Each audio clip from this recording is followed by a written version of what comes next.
Hello friends, स्वागत है आपका इंग्लिश कोर्स के और एक नए वीडियो में।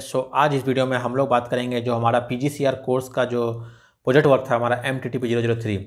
उस प्रोजेक्ट वर्क के लिए हमारा जो एक अनुवादित टिप्पणी हमें लिखना पड़ता है फाइनल प्रोजेक्ट करने के टाइम पर, वो हमारा अनुवादित टिप्पणी हम कैसे लिखते हैं, 1000 शब्दों में इसे लिखना पड़ता है। उसके लिए हम क्या क्या स्टेप फॉलो करेंगे, कैसे क्या इंस्ट्रक्शन दिया गया, सबको डिस्कस करेंगे डिटेल में। चलिए शुरू करते हैं। तो आप यहाँ पे देख पा रही है हमारा पीजीसीआर प्रोजेक्ट का जो हमारा इंस्ट्रक्शन पीडीएफ वो दिया गया है। इस पीडीएफ में ही अगर आप आगे बढ़ेंगे, यहाँ पे उन्होंने 3 स्टेप बताया था। मैंने आपको इसके पहले ऑलरेडी ये पार्ट कंप्लीट कर दिया। मैंने प्रपोजल बनाने का अप्रूवल मिल गया, ये भी मैंने पूरा कर दिया। कैसे करना फाइनल प्रोजेक्ट पिछला वीडियो था। अब आज हम बात करेंगे इसमें अनुवादित टिप्पणी 1000 शब्दों में, ये क्या है इसमें हम आप डिस्कस करेंगे आगे।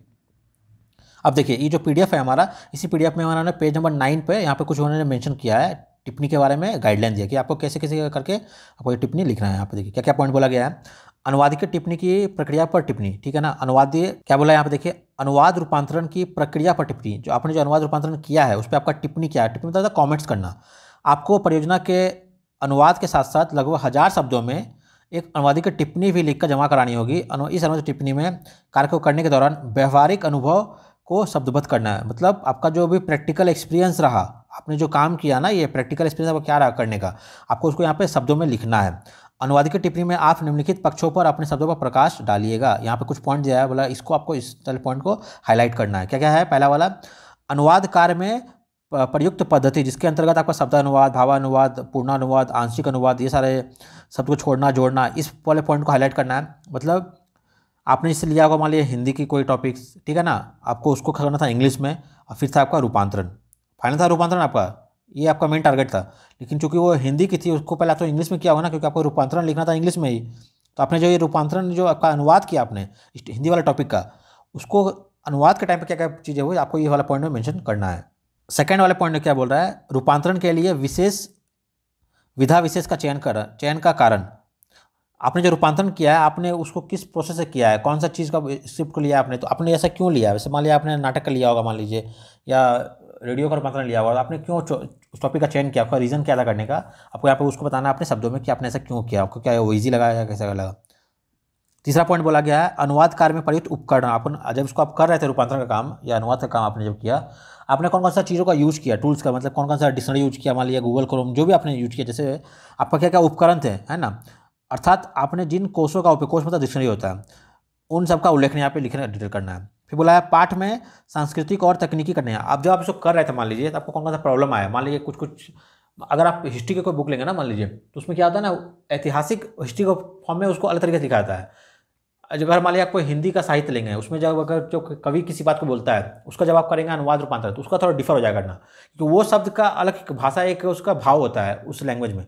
जब उसको आप रूपांतरण करते हैं, उसका भाव चेंज हो जाता है। तो वो उस तरह का कुछ अगर आपको प्रॉब्लम आया मान लीजिए, तो आपको वो यहाँ पे मेंशन करना है इस वाले पार्ट में। फिर बोला भाषिक और पाठपरक चुनौती। आप मैंने पाठ को पढ़ के आपको कुछ प्रॉब्लम आया नहीं आया, तो ये सारे कुछ मेन उन्होंने हाईलाइट किया, ये सारे पॉइंट। बोला आपको इसी सारे पॉइंट को अपने माइंड में रखते हुए आपको इसको भेजना है। और दूसरा क्या बोला है कि जो आपका टिप्पणी है ये बिल्कुल ही बहुत ज़्यादा इंपॉर्टेंट है, इसको आपको मिस नहीं करना, ये भेजना ही भेजना। और एक चीज़ यहाँ पे आप बोला जाता है, बहुत लोगों को सबसे डाउट क्या होता है ना, टिप्पणी को हम सब लिखें किस में, किस भाषा में।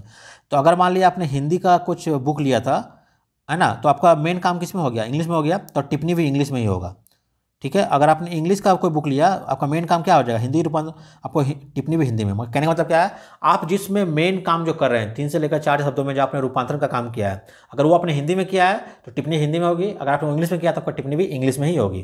तो दोनों का जो लैंग्वेज है वो दोनों का सेम सेम होगा, ये चीज़ को याद रखिएगा। ये कुछ पॉइंट हो गया यहाँ पर। आप देखिए यहाँ से मैंने यहाँ पर टिप्पणी का फॉर्मेट लाया, आप इसको मैं दिखा देता हूँ कैसे लिखा था उन्होंने। अनुवाद रूपांतरण की प्रक्रिया पर आलोचनात्मक टिप्पणी, इसको है ना आपको क्रिटिकली टिप्पणी लिखना, कमेंट देना है। अनुवाद रूपांतरण की प्रक्रिया पर लगभग 1000 शब्दों में एक अनुवादिक की टिप्पणी। तो पहला पॉइंट उन्होंने मेंशन किया जो वहाँ पे बोला गया था, नाट्य रूपांतरण कार्य में प्रयुक्त पद्धति और अनुभव। आपका जो खुद का अनुभव रहा, तो उन्होंने यहाँ पे स्टार्टिंग में कुछ इंट्रो दे दिया।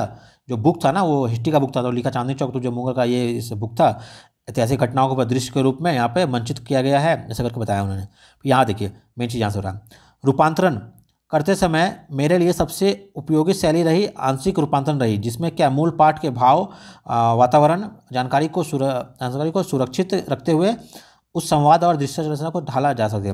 कुछ अंशों को पूर्ण रूपांतरण के रूप में भी प्रयुक्त करना पड़ा, जैसे कि नादिर शाह के ये एग्जाम्पल दे दिया। तो अब क्या है ना, इसमें जो जो फॉर्म था अलग अलग, वो आपको आइडिया मिल जाएगा जब आप वो बुक पढ़ेंगे। जो पीजीसीआर का बुक दिया गया है, MTT जो 31 का बुक, उसमें दिया गया कि आपको रूपांतरण करना कैसे है, वहाँ से कुछ कुछ पॉइंट लिया गया। बाकी इस आपने जो बुक का चयन किया उसमें क्या ऑप्शन आया उसको एज एग्जाम्पल, यहाँ जो दिखा हुआ है नादिर शाह, ये इस स्टोरी का ये पार्ट है, जो बुक था हिस्टोरी का, इसमें एक कैरेक्टर था नादिर शाह। तो वहाँ पे क्या किया उन्होंने, वहाँ पे एज एग्जाम्पल यूज किया, तो आपको इसी फॉर्म में इसको यूज करना है। फिर आगे देखिए सेम वहाँ से लिखा हुआ है, नाट्य रूपांतरण में क्या ढालने के लिए क्या कथावाचक की भूमिका को केंद्र में रखा गया और दर्शकों को समय, स्थान और घटनाओं की पृष्ठभूमि से परिचित कराता है। यह शैली विशेष रूप से उपयोगी रही है, और ये जो मेन शैली की बात हो रहा है ना, ये आपको सब मिलेगा वहाँ से, थ्योरी वाला पार्ट है। जब आप बुक को पढ़ लेंगे आपको पूरा आइडिया हो जाएगा कि आपको किस चीज़ को यहाँ पर मैंशन करना है, पॉइंट को वर्णात्मक है और ना कि कथावाचक आधारित है। फिर सेकंड पॉइंट क्या बोला है, रूपांतरण के लिए विधा विशेष के चयन का कारण। अब जो उन्होंने जो प्रोसेस अपनाया कि मुझे इसमें से करना है, उसका रीज़न क्या था, ये देखिए। चयन के लिए यहाँ पे लिखा है, जो बुक उन्होंने चयन किया वो हिस्ट्री की बुक थी, इसमें मराठा थे आक्रमण किया, वो सब शॉर्ट बताया कि यह हिस्ट्री था। मेन यहाँ देखिए, चयन के पीछे प्रमुख कारण यह था कि इन अंशों में न केवल ऐतिहासिक घटनाएं थी बल्कि भावनात्मक गहराई और सामाजिक स्तर, ये उन्होंने कुछ बना के अपने बारे में लिखा है इस तरह से कि इसमें मुझे हेल्प मिला करने में, इसलिए मैंने इस टॉपिक को चयन किया था। साथ ही साथ मैंने यहाँ पे पार्ट में उन हिस्सों को भी महत्व दिया है जो चांदनी चौक का रोजमर्रा की संस्कृति है ना, गलियों की बनावट, व्यापकता, गतिविधियों, ये सब को दर्शाता है। तो चांदनी चौक आपको पता है दिल्ली में बहुत ही फेमस जगह है, वहाँ पे मार्केट लगती है, वहाँ पर लिखा है उन्होंने बता। तीसरा पॉइंट क्या था, नाट्य रूपांतरण में प्रयुक्त माध्यम और तकनीकी पक्ष। अब जो यहाँ पे जो उनका माध्यम था मीडिया, जो टेक्निकल उनको इशू आया वो क्या था, यहाँ पे वो लिखा है इस तरह से कि रूपांतरण में क्या संवाद लेखक जो है प्रमुख उपकरण रहा है, साथ ही साथ मंच निर्देशित स्टेज पे डायरेक्शन दिया गया, वो यहाँ पे बोला गया इस तरह से। इसके अतिरिक्त मैंने विभिन्न नाट्य तकनीकों का भी प्रयोग किया, जैसे कि वक्ता की भूमिका को जो कथा को जोड़ने का सहायक होती है उसे लिखा है। तो ये सब क्या है उन्होंने अपने से लिखा बनाना क्या समझ के। ऑलमोस्ट ये जो कमेंट का पार्ट है ये आपके लिए भी सेम ही रहेगा, केवल जो आपने जो बुक का चयन किया है आप केवल एग्जांपल उस बुक का यूज कीजिएगा, बाकी जो फॉर्मेट है आपका ये ऑलमोस्ट यही फॉर्मेट रहने वाला है। इसको दो बार आप पढ़िएगा आपको पूरा आइडिया हो जाएगा आपको अच्छे से लिखना क्या है। पाठ में सांस्कृतिक और तकनीकी चुनौतियों, चूंकि मूल रूप से क्या है इतिहासकार द्वारा लिखा गया पुस्तक है, तो वहाँ क्या उन्होंने विवरणात्मक और तथ्यों पर केंद्रित किया, जो उनका हिस्टोरी का जो फैक्ट होता है, जो उन्होंने डिस्क्रिप्शन दिया वहाँ पे वो इस बुक में डिटेल में बताया गया, वो चीज़ बताया गया, ग्रंथ का भी हेल्प लिया गया है। एक अन्य चुनौती भी है थी कि ये संस्कृति और भाषा का संतुलन बनाए रखना। अब ये यहाँ पॉइंट है ना, एक अन्य चुनौती क्या थी उसके लिए, संस्कृति और भाषा का बैलेंस को बनाए रखना। ऐतिहासिक काल के अनुसार उर्दू में लिखा गया है, फारसी में लिखा गया है, क्योंकि मुगल के बारे में बताया गया है संवाद में, तो वो सारी चीज़ें यहाँ पे मेंशन किया गया पॉइंट को, या उनको अपना पर्सनल एक्सपीरियंस में लगा ये चीज़ें। फिर लास्ट में दिया हुआ है भाषिक और पाठ्यगत विकल्प। अब जैसे मैंने संवादों के लिए क्या स्पष्ट, प्रभावी और थोड़ी पुरातत्व, जो पुरानी वाली है शैली है उनको अपनाया गया, यहाँ पे वो यहाँ पे डिटेल में लिखा है। जैसे यहाँ पे एग्जाम्पल क्या दिया देखिए, यहाँ पर यह दया फरमाना खिदमत में हाजिर है, ये सब क्या है उर्दू के वर्ड है ना, हाजिर है, मैंने प्रेजेंट हूँ मैं, ऐसा करके वो सारे वहाँ का एग्जाम्पल दिया गया। फिर मेरी अनुभवात्मक इकाइयाँ और उदाहरण, उन्होंने खुद का यहाँ पे एग्जाम्पल दिया है, कुछ एग्जाम्पल उन्होंने मेंशन किया है। जैसे कि इसी प्रकार जब मोहम्मद शाह नादिर शाह से महल खाली कराता है तो वह दृश्य मैंने मंच पर अत्यंत मौन और धीमी गति से दर्शाया, जो कि आत्मसमर्पण की गहराई को दिखाता है। तो ये उनका था, वो समझ के उन्होंने अच्छे से किया यहाँ पर।